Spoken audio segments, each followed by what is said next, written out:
जय हिंद साथियों। आज हम पढ़ेंगे जनरलाइज कोऑर्डिनेट, जो हमें बीएससी एमएससी में पढ़ने को मिलेंगे। इससे पहले हमने क्लास 11th में इसे पढ़ रखा है, frame of reference. Frame of reference वहाँ पर हम कोऑर्डिनेट सिस्टम की बात कर चुके हैं, वहाँ पर हम पढ़ चुके हैं कोऑर्डिनेट यानी कि 3 डायमेंशन। और 12th में 3 डायमेंशन, 11th 12th मैथ में हम इसे पढ़ चुके हैं 3 डायमेंशन यानी कि एक्स वाई और जेड। ये एक्स वाई और जेड ये कौन से कार्टेशियन कोऑर्डिनेट हम इनको पढ़ चुके हैं। कार्टेशियन कोऑर्डिनेट को हम पढ़ चुके हैं 11th फिजिक्स में। फ्रेम ऑफ रेफरेंस का टॉपिक एक है, उसमें हम कोऑर्डिनेट सिस्टम को पढ़ चुके हैं। और मैथ में 3 डायमेंशन में हम पढ़ चुके हैं। सबसे पहले जनरलाइज कोऑर्डिनेट होते क्या है।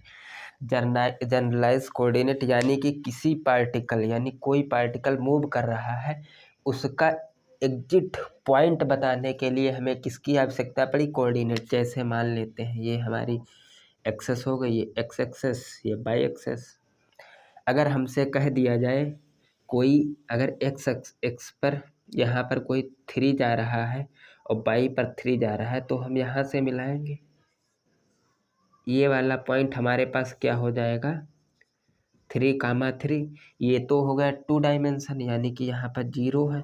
अगर कह दिया जाए कि कोई इस एक्स एक्सेस पर जा रहा है, एक्स एक्सेस पर कोई जा रहा है, एक्स एक्सेस पर जा रहा है और वाई पर जा ही नहीं रहा, तो हमें उसे हम यहाँ पर डिनोट कर सकते हैं, बता सकते हैं कि वो एग्जिट पॉइंट पर यहाँ पर कोई पार्टिकल है, मूव कर रहा है। यानी कि कोई भी पार्टिकल ऐसे मूव कर रहा है तो हमें उसका एग्जिट पाथ बताना है कि वो पार्टिकल कहाँ पर है। तो हम यह कह सकते हैं कि पार्टिकल यहाँ पर है। ऐसे मान लेते हैं, एक दूसरा एग्जाम्पल लेते हैं। जैसे ये तो 2 डायमेंशन की बात हो गई, 2 डायमेंशन।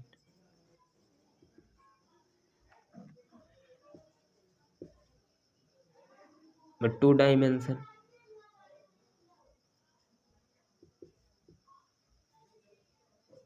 टू डायमेंशन की बात हो गई है। अब अगर हम 3 डायमेंशन की बात करें तो 3 डायमेंशन, जैसे पहले एक और 2 डायमेंशन का फार्मूला लेते हैं। जैसे हमारे पास कोई ये मान लेते हैं, ये कोई पार्टिकल है, ये कोई पार्टिकल है, यहाँ पर उसके पॉइंट का है क्या है, 0,0।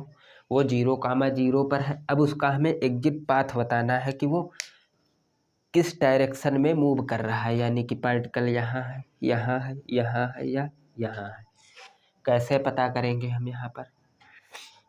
अब यहाँ पर हम इसको कोई पार्टिकल यानी कि m द्रव्यमान का सपोज कर लेते हैं। यहाँ पर कोई m मास का कोई भी ऑब्जेक्ट यहाँ पर ऐसे मोशन में है, m ऑब्जेक्ट का मोशन में, उसके पॉइंट का है x और y। पॉइंट क्या है उसके, x और y। यहाँ पर क्योंकि ये x है हमारी, ये y एक्सेस है, ये x एक्सेस है और ये y एक्सेस। यहाँ पर वो क्या है, x और y। और ये दूरी हम कितनी है, ये x है। अब इसके हम कोऑर्डिनेट कैसे, ये हमारे पास कितने हैं, x, y। तो यहाँ से हम डिनोट कर सकते हैं ये r रेडियस की दूरी पर ये मूव कर रहा है। अब इसको हम कैसे लिख सकते हैं, डिनोट कर सकते हैं। इसे हम लिख सकते हैं x इक्वल टू, निकालते हैं हम पहले, सबसे पहले y निकालते हैं।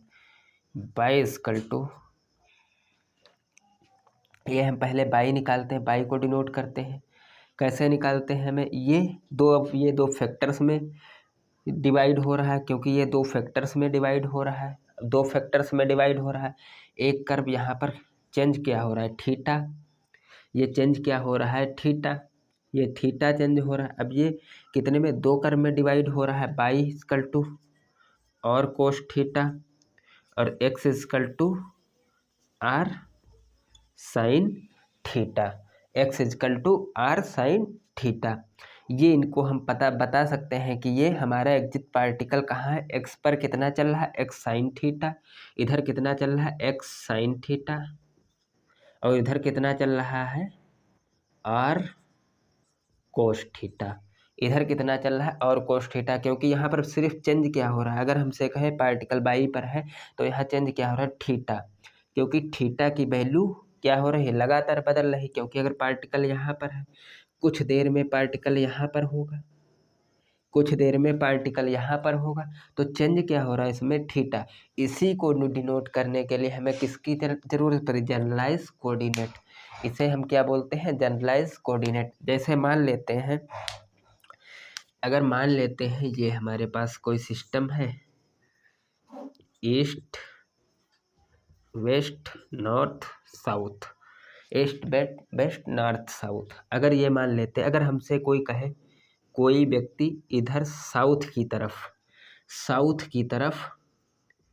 50 मीटर चला, साउथ की तरफ 50 मीटर चला यहाँ से, फिर वही कहे कि फिर वही व्यक्ति ईस्ट की तरफ 40 मीटर चला, मान लेते हैं यहाँ पर। अब इन दोनों एग्जिट पॉइंट को हम बता सकते हैं वो कहाँ पर होगा, यहाँ पर, इस पॉइंट पर वो व्यक्ति इस समय है। तो क्या हमारे पास पॉइंट हो जाएंगे, 50, 40। ये हमें इसलिए इन्हें हमें जनरलाइज कोऑर्डिनेट की आवश्यकता पड़ी। अगर हम 3 डायमेंशनल की बात करें, अगर 3 डायमेंशनल हो, जब 3 डायमेंशनल हो, देखते हैं 3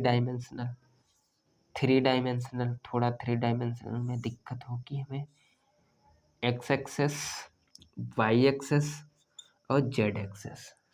ये हमें 3 डायमेंशनल की, अगर हमसे कोई कह दे कि हमारा यहाँ पर तो हो जाएंगे 0, 0, यहाँ पर क्या होंगे हमारे पार्टिकल 0, 0।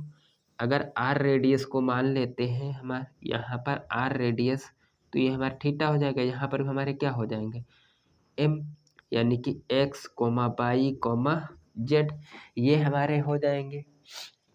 चेंज क्या हो रहा है इसमें, थीटा। इसे ही हम क्या बोलते हैं, जनरलाइज कोऑर्डिनेट।